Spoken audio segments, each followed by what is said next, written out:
back into Sports Talk ATL. I am Chase Earl, joined by Alex Lord. The Georgia Bulldogs coming off a huge win over Texas, the most convincing they have played all season. They're hitting their stride at the right time. And what did we say at the beginning of this year, Alex? It's going to be the team that gets the better from the beginning to the end. And there was a moment there where we talked about Alabama. Obviously, they embarrassed themselves, and then they had that absolute stretch there where they beat 5 straight ranked teams, including the Georgia Bulldogs. But it's kind of going, and they just really flatlined over the last several weeks. Meanwhile, Georgia's just better. And right about this time of year, it seems like it's like whoop, whoop, whoop, whoop. And that's exactly what's happening with this Georgia team, and in particular, Gunner Stockton. And I want to talk about a popular conversation that's happening right now, which is, does Gunner Stockton deserve more Heisman love? And in most years, I would say, absolutely not. Are you kidding me? Gunner Stockton is not a Heisman Trophy quarterback. Like, what are we doing? This is not your typical Heisman Trophy race. There is not a single impressive, typical Heisman candidate out there. And if you want to come at me with Fernando Mendoza, I will state that 12 of his touchdowns came against Michigan State, Kennesaw State, and Indiana State. In his 2 biggest games, Oregon and Iowa, his 2 games, or let's go, his 3 biggest games, Oregon, Iowa, Penn State. He has 3 touchdowns, 2 picks, and is averaging 220 yards passing a game.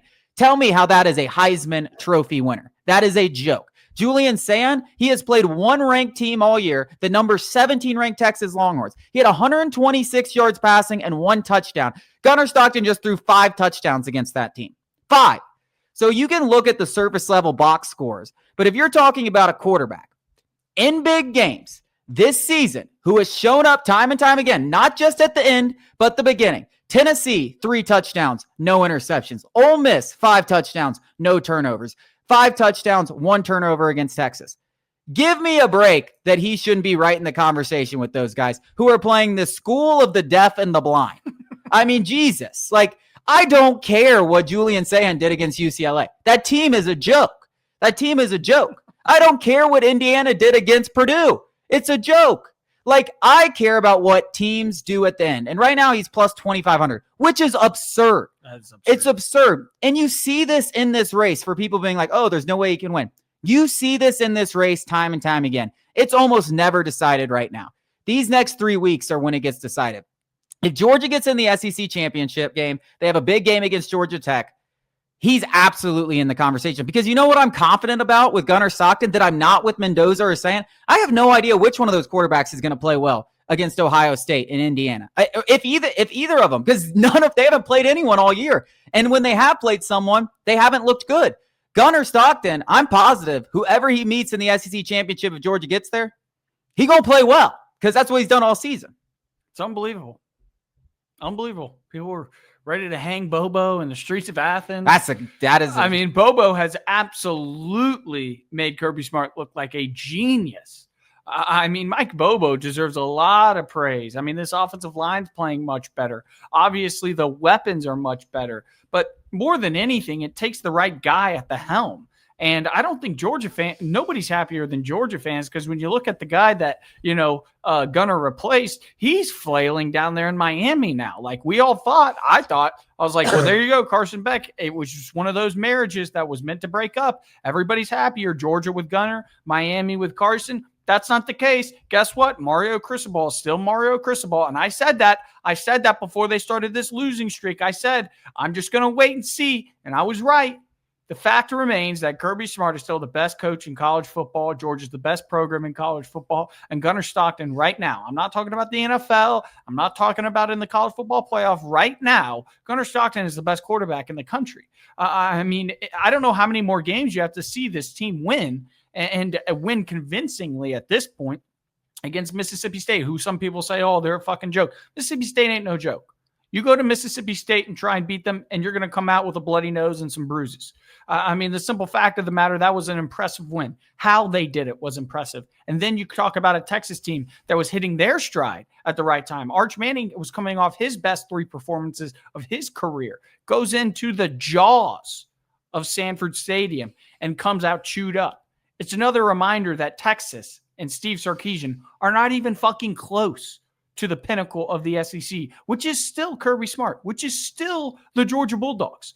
Like, until somebody else wins this fucking conference, can we stop? Well, what do we? They might get lucky. Someone might win simply because if Alabama goes in and beats Auburn, they're in because they only have the one SEC loss, and then Texas A&M beats Texas. But if one of those teams loses, Georgia's in. I mean, I still don't even know how you could be Alabama, and I know you beat Georgia, but like Alabama doesn't want to, and we want to play Georgia because we always beat Georgia. Nobody wants to play Georgia right now. No, nobody wants to play. No, this team right now is the definition of clicking on all cylinders. I don't care that you came back from down 30-3 against South Carolina. The fact that you were down 30-3 to South Carolina tells me all I need to know about the Texas A&M Aggies. We can all pump, sunshine up their assholes and say, "Ooh, they come back down for 30-3." That's more about Shane Beamer being a pissy pants crybaby who can't hold the lead. That has nothing to do with the intestinal fortitude of Mike Elko's coached football team. Nothing. This Georgia Bulldogs football team is the best team in the country. I don't care what the fuck's going up there in Ohio State.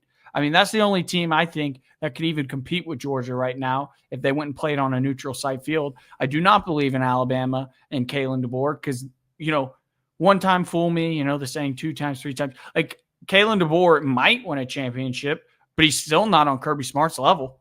Nobody is on Kirby Smart's level. Alabama has no chance of winning the championship. Alabama could, especially in today's college football, where you have to string together these playoff wins. Yeah, you have to do 4 in a row. No chance. 0 chance. Like they could go out there. Like if Alabama met Georgia, like yes, that's not a matchup Georgia's out there eager to play simply because of the history, and you can't ignore the history, right? And you can't ignore the fact that Ty Simpson has a little confidence in that game. Yep. But what happened in that game that not enough people are talking about is Georgia decided to go man-to-man coverage in the second half.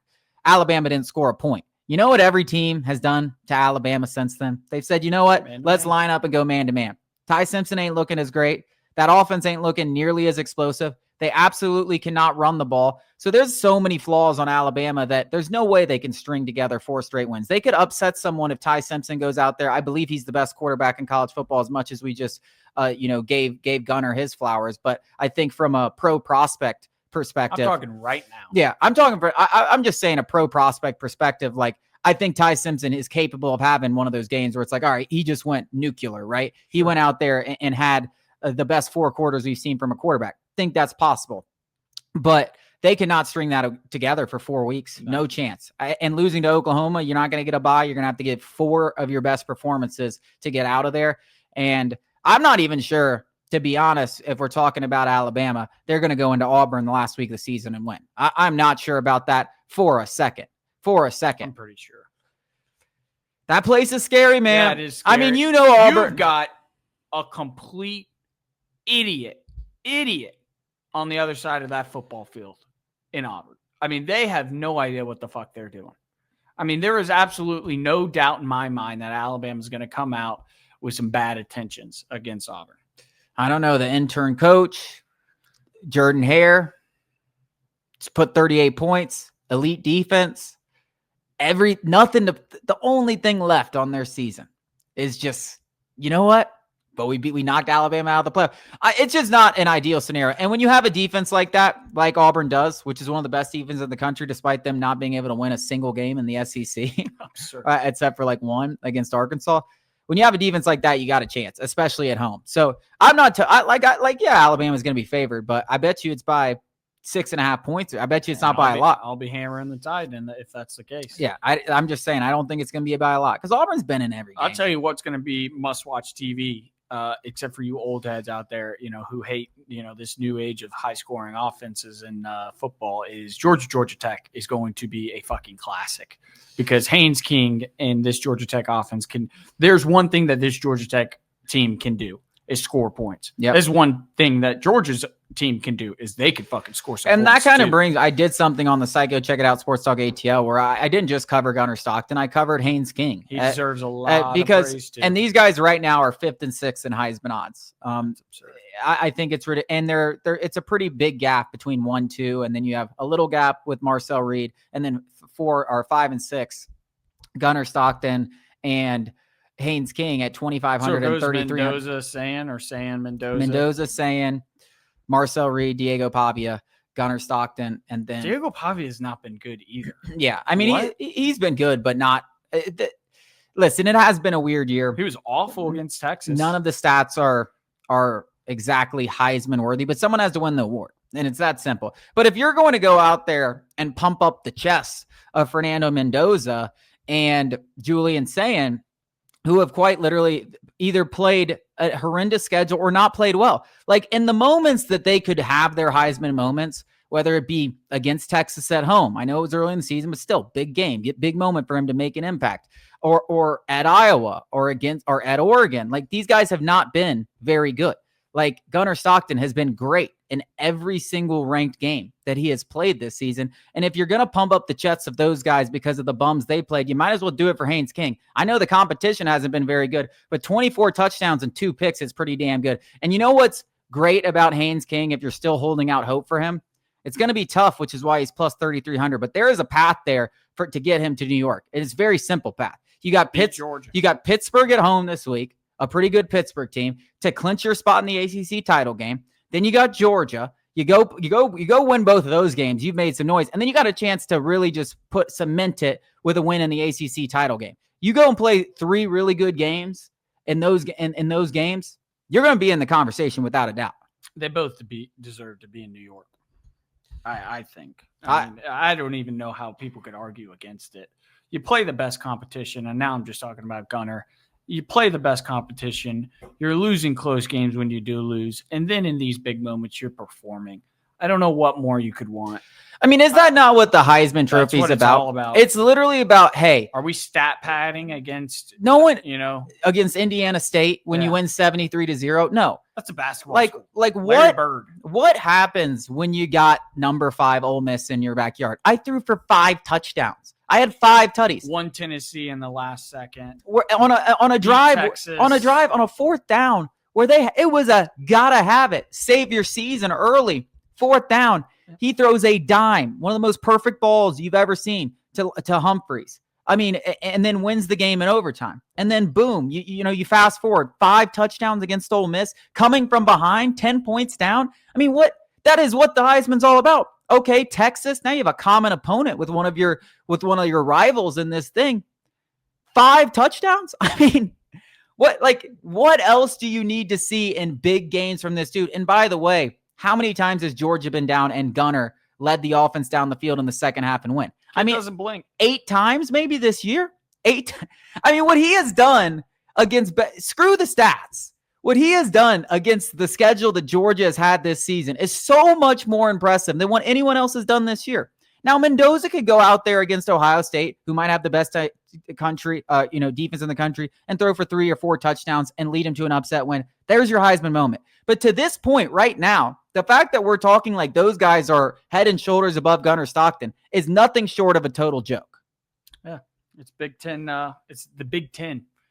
It's big conference trying to get at us little SEC guys. I will say one last thing though: the odds are strictly there for what fans think, and some of this has to do with the trajectory ahead of them. Like we know Mendoza and Sayin are going to meet, and if one of them has a big game, that'll be their Heisman moment. Yep. Georgia Tech has to go through a lot for Haynes King to get that Heisman moment. Gunner Stockton might not have a chance in the SEC championship because of the way things worked out, so that could severely hinder him. So those are all kind of baked into the odds. The other thing is the odds aren't always accurate. I mean, Drake Baldwin was plus 260 after the season to take home the NL Rookie of the Year award. He ran away with the award. Like you could have bet that no more games are being played. Could have bet plus 260 on Drake Baldwin to win the award. Everyone thought Cade Horton in Vegas was going to win the award. Didn't win the award. So the odds are there for entertainment purposes and money purposes only if you like to sprinkle. But I think plus 2,500 right now. I sprinkled that around the same time a few years ago with Jaden Daniels, and he was around the same odds. Goes out there and has three big games in the season. Was easily the Heisman winner. So it's still very, very possible. So if you're into that sort of thing, might want to check that out. Thank you guys so much for watching. Make sure you hit that subscribe button. Big week for the Yellow Jackets and Bulldogs coming up. We're going to talk about it here at Sports Talk ATL. Frosty the Snowman.